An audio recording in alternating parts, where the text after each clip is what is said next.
What's up, Womack Nostalgia? Dave here with a review of Kevin Abstract's fifth album, Blush.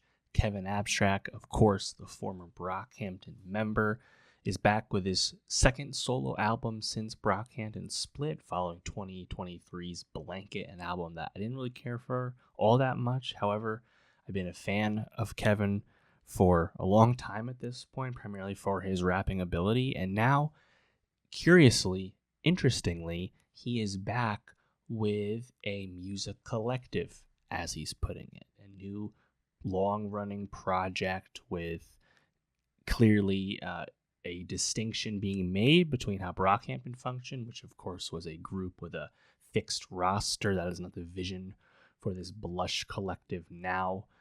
This is more of something with rotation and ebbs and flows and whatnot, and it seems interesting. It seems like an evolution of Kevin's talents as someone who can bring talented creatives together. Why not go at it again, albeit in a less probably pressure-fueled form? So I'm certainly optimistic about the future of this approach, but all we really have to go off of is this first album. That being said, there are some familiar faces here to the Brockhampton and Kevin Abstract fans. Of course, Ramil Hamwani from Brockhampton is back with production on a few songs. He did work on Blanket, so not a big surprise. Kevin's friend and collaborator Dominic Fike is probably the most famous person on this album. Lest we forget, the Brockhampton YouTube channel introduced the world, the mainstream anyway, to Dominic Fike several years ago. Feels like such an eternity given how his career has gone and blown up, but that is how it went down. Danny Brown is here, JPEG Mafia is here, but also, probably the most headline-grabbing of all to Brockhampton fans, would be Amir Van is here. And Amir Van, of course, his departure from Brockhampton, not to relitigate all of that, but his departure was the beginning of the end for that group continuing to exist in a creative way. And him returning to make music with Kevin on several songs on Blush is certainly exciting, given that those were the two best rappers on the Brockhampton songs. To me, the most appealing aspect of their music. So definitely something I was interested in. And Amir Van, post all the allegations that led to his departure from the group, he has been around with some solo work, and he collabed with Merlin off Brockhampton as well. So this is not out of the blue necessarily. We knew they had kind of stayed in contact, but it is cool to see the music here. Also of note is Quadeca, who did a lot of production as well. And then Truly Young is one of the collective members, one of the features here, a rising young singer who also happens to be the daughter of Dr. Dre. No big deal. So, and then of course there's some other folks as well. Jimmy Stack has some production on here. He's the one who executive produced the Lord album that came out the same day as Blush, so that's pretty cool for him.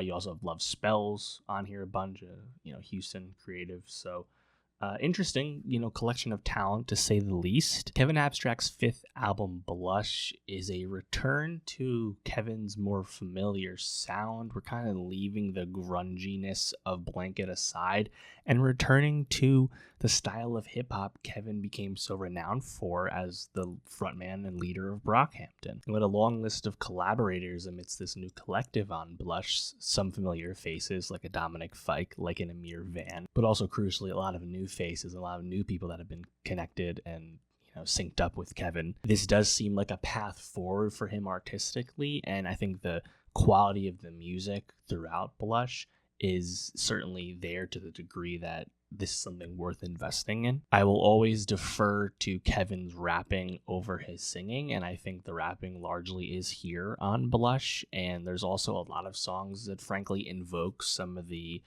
R&B meets hip-hop appeal of a lot of the good Brockhampton songs. So if you're a fan of Kevin, you're a fan of Brockhampton, I think you'll like this record.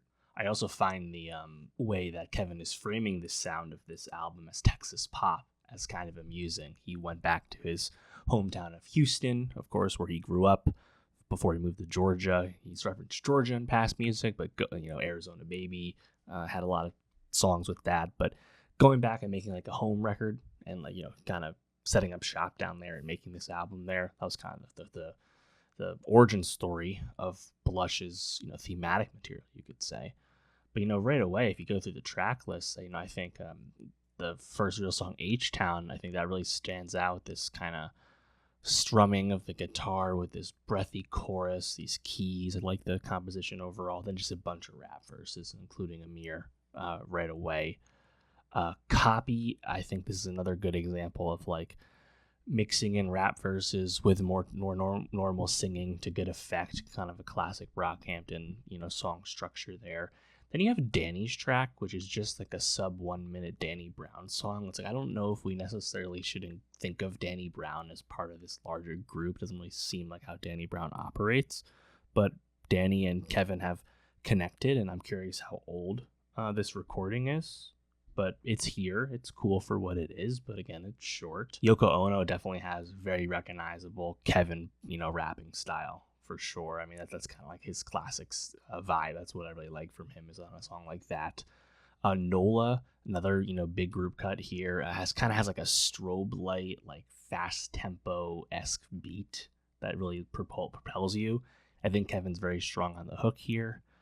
97 Jag, I think this one overall sound-wise is like a bit noisy. There's a bit too much going on for me, but I love Kevin's flow over those snares. I mean, that's great. Maybe the best flow he has on the whole album for me. Text Me, this one is pretty moody, honestly. It's fine. Then you have Geezer, which is a collab with Dominic Fike. Very reminiscent to me of their song Peach off Arizona Baby. I love their back and forth on this song. It's both, I think, a great Kevin performance, a great Dom performance. They really mesh well on this. I really enjoy the song. And then right after that, you have a few songs later, Maroon, also featured Dominic Fike, who wrote the song. And Dom's kind of gliding. Like, that's where you get like the stream of conscious charms that he has as a very melodic but quirky pop singer. And I've quite enjoyed Dominic Fike and have long kind of trumpeted his potential as someone with like serious star ability due to his melodic sensibilities. And yeah, I frankly, I think these are two great features from him, and we're about due for another Dominic Fike solo album. You think about it, the last one was 2023, just like the last Kevin album, so we're about time. And I'm ready to get back on the hype train. Pop Out's another song with Amir, among others, on it. Very Brockhampton vibe once again, rap and R&B mix. But you have all kinds of voices throughout the various verses and those features, and that's again like kind of the Brockhampton vibe of all these different people with their own different flows and affectations and styles all coming together. Girlfriend, I think, has a nice melody overall, and then the last one of note for me is Red Light, which I think is a very fun beat with some snares. Kevin Quadeca and Amir. Another song with Brock vibes. I think Kevin's flow here is very reminiscent of like OG classic Kanye West. And obviously Kanye has long been a source of inspiration musically for Kevin. That's been very obvious throughout most of his music, and Brockhampton music for that matter. So that to me though is like very reminiscent of like late registration, college dropout era when you listen to that flow. So yeah, Blush, I think there's some highlights here, and I think for me, Blanket, 2 years ago, that was a album that, apart from Madonna, which I really liked, I did not really care for most of that music at all. This is more in the wheelhouse of what I want Kevin to focus on, because I think these are the strengths, and this is the source of the most popular music, most well-regarded music he's made as well. So I think this is a great direction. Hopefully he finds himself in a good place once again. Blanket was some pretty heavy subject matter. I think this one is a bit more baseline for Kevin, where there can be some downtrodden, again, moody musings lyrically, but also some humorous things as well. It's a bit more, even keel, which is, I think, probably the healthiest for him, right? But yeah, let me know, what'd you think of Kevin Abstract's 5th solo album, Blush? How do you feel about the prospect of a new loose music collective fronted by Kevin? Let me know. And for more music reviews, subscribe. And I'll see you next time.